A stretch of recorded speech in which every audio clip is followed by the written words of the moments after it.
immediately everybody just started to tell me about this UFO incident that had happened earlier that morning. I reported for work at Vandenberg Air Force Base. We were given a briefing that earlier in the day, some Boeing contractors had witnessed a UAP incursion. 3 Boeing contractors had called in and reported that a gigantic red square object was floating over the launch pad at low altitude. It was making no noise, it had no obvious signs of propulsion, and it was just hovering silently.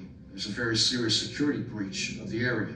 And we were told just to be vigilant when we were out on our shift that night. And I spent most of the day driving around the base looking for these objects. Later that night, myself and 5 security forces members, we observed a bright light approaching the base. As it got closer, the light was no longer visible, and it was massive, the size of a football field, almost rectangular in shape.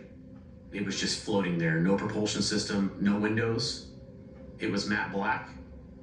We observed it for another 45 seconds, and then it shot off thousands of miles an hour up the coast. I talked to all the direct witnesses, over a dozen people, and even from their different vantage points, they all told the same story. They all saw the same thing. The UAP activity surrounding nuclear weapons is not a historic issue, it's an ongoing issue. Despite the long-standing denial by the United States Air Force, we now have both former and current very senior Air Force officials stating for the record that in fact the Air Force has had a long-standing involvement in UAP. I served in the Air Force for about 32 years. And my last job in the Air Force was Chief Air Force Intelligence prior to becoming Director of the Defense Intelligence Agency.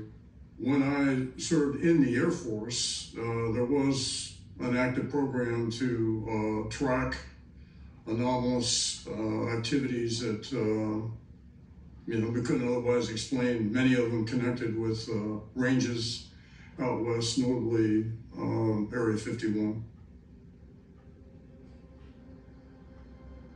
As Congress learned more about the Legacy program, they realized how powerful and influential the defense contractors have become.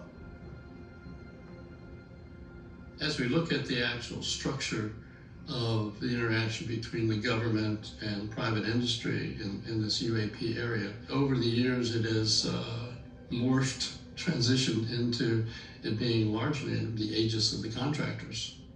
If you do something within the government, eventually it can be accessed by Freedom of Information Act. But if you do something through contractors, they're not available through Freedom of Information Act. I had been involved myself in projects where we made sure that the material was under contractor labels, so that it couldn't be